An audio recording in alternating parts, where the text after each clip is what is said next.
In previous lecture, we discussed the basic solution of two-dimensional Laplace equation. In today's lecture, a problem based over two-dimensional Laplace equation will be discussed. Now you can see we have to solve a second order Laplacian equation in this problem given with these four conditions. We assume that given Laplacian equation, two-dimensional Laplacian equation as equation 1, and those conditions are assumed as 2a and 2b, and then for solving that equation 1 through method of separation of variables, as we always do in this particular method, we assume dependent variable uxy equals to capital X small x and 2 capital Y of small y, that is functions of small x and small y are multiplied together, and using that equation 3 in 1 we get y x double dash plus x y double dash equals to 0, as usual, as we have seen too many times in this method of separation of variables. Then by separating these variables in capital X and capital Y, equation 4 is obtained, and both these sides must be equals to some common constant. Say we assume mu in this problem, so x double dash upon x equals to mu means x double dash minus mu x equals to 0. Similarly, minus y double dash upon y equals to mu makes it y double dash plus mu y equals to 0 as equations 5 and 6, which we have to solve. And for solving 5 and 6, we use the conditions now. Say using conditions 2a,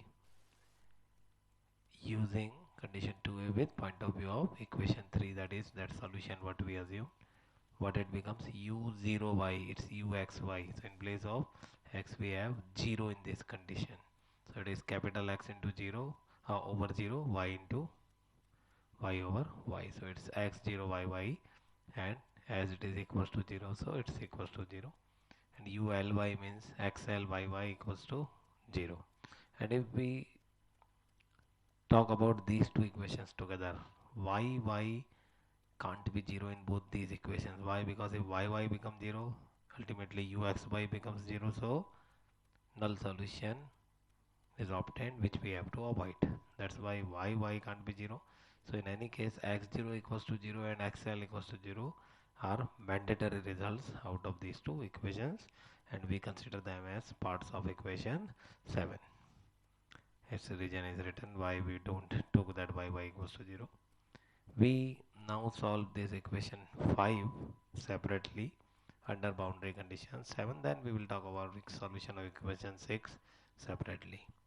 And solving equation 5 for 3 different choices of mu. First of all, if I take mu equals to 0, what will happen to that equation 5? X double dash equals to 0, whose simple solution is integrating 2 times x equals to ax plus b. Using boundary conditions 7, in that we have, say, x0 equals to 0 means 0 equals to 0 plus b means b equals to 0 for the sure, and xl equals to 0 will make it al plus b equals to 0, and as b is 0, so a also becomes 0 out of that equation, and as a and b both becomes 0, so x becomes 0 for the sure, which will make uxy equals to 0. Hence a null solution will come for the sure. That's why mu equals to 0 is not acceptable, so we reject this. Then second case, we take mu equals to lambda square, that is positive value of mu.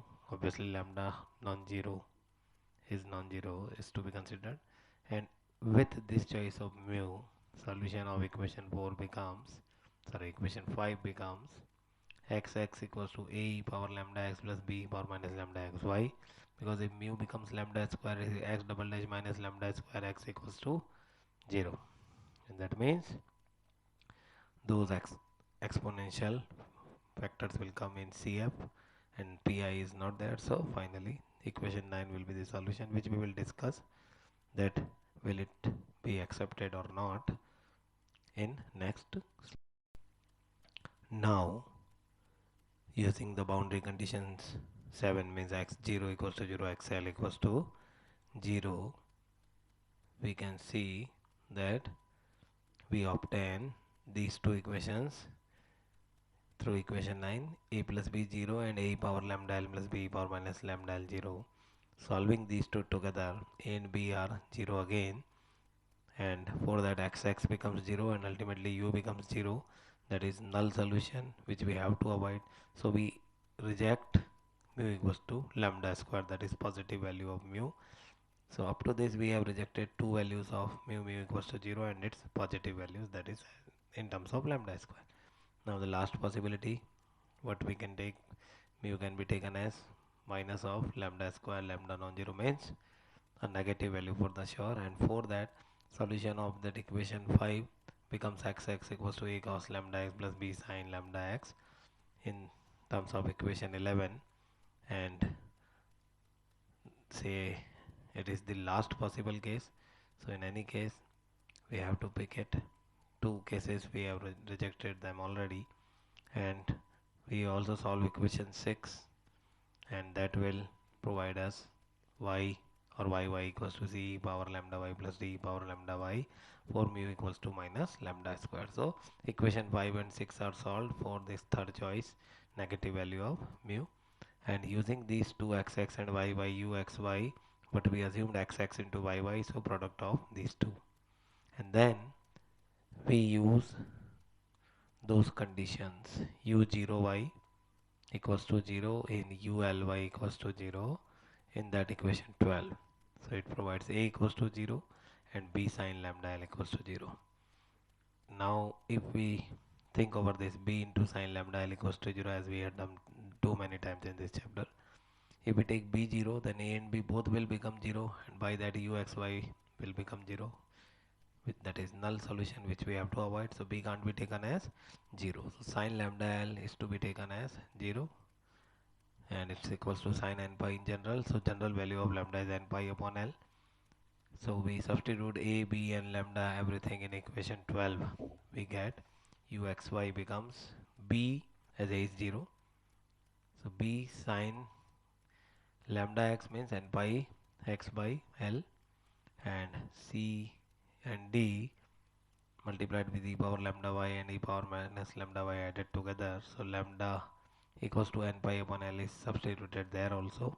So equation 13 is obtained, and we have these unknowns as it looks, b, c and d up to this, and we have used two conditions up to this. Two more conditions are there which we have to utilize for finding these unknowns b, c, d, etc. Third condition ux0 equals to 0 is taken there, and for that third condition,